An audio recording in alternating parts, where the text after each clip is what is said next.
বেশ কয়েকদিন ধরেই সরকারি চাকরিতে কোটা বাতিলের দাবিতে আন্দোলন করছে শিক্ষার্থীরা। এ নিয়ে পাল্টাপাল্টি বক্তব্যে সরগরম রাজনীতির মাঠ।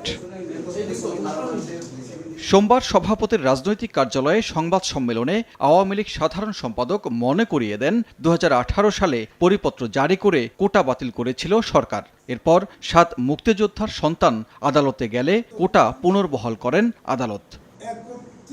উচ্চ আদালতের রায় না হওয়া পর্যন্ত মানুষকে ভোগান্তিতে ফেলে রাস্তাঘাট বন্ধ করে আন্দোলনের পথ পরিহার করার আহ্বান জানান ওবায়দুল কাদের।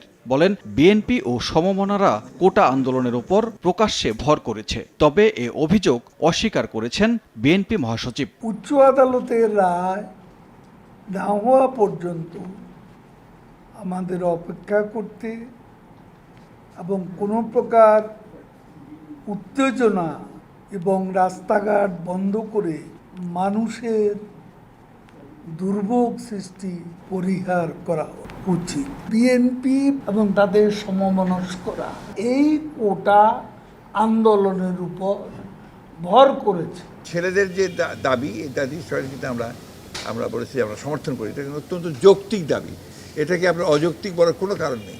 এখন জন্ম সনদ দিয়ে খোলো বিকাশ স্টুডেন্ট অ্যাকাউন্ট। নিজের বিকাশ নিজে কর। বিএনপির সরকার পতনের আন্দোলন প্রসঙ্গে ওবায়দুল কাদের বলেন, আন্দোলন করে সরকার পতন বিএনপির দিবাস্বপ্ন। অন্যদিকে বিএনপির আন্দোলন সরকার ভিন্ন খাতে প্রবাহিত করার চেষ্টা করছে বলে অভিযোগ করেন মির্জা ফখরুল। তাদের ডেট তো অনেক শুনেছে, তারা দিন তারিখে দিয়েছে কবে সরকারের পতন। দিবা স্বপ্ন, কচু পাতার উপর শিশির বিন্দু নয়। আওয়ামী লীগ একটু টোকা লাগলেই পড়ে যাবে, সেই পার্টি আওয়ামী লীগ। সরকার তার প্রয়োজনে সেটাকে অগণতান্ত্রিক করে ফেলে, সাবোটাজ করে, বিভিন্নভাবে আপনাদেরকে বিনষ্ট করার চেষ্টা করে। আমরা শান্তিপূর্ণ আন্দোলনে বিশ্বাস করি, এর বাইরে আমরা কখনোই যাইনি, আমরা যাব না।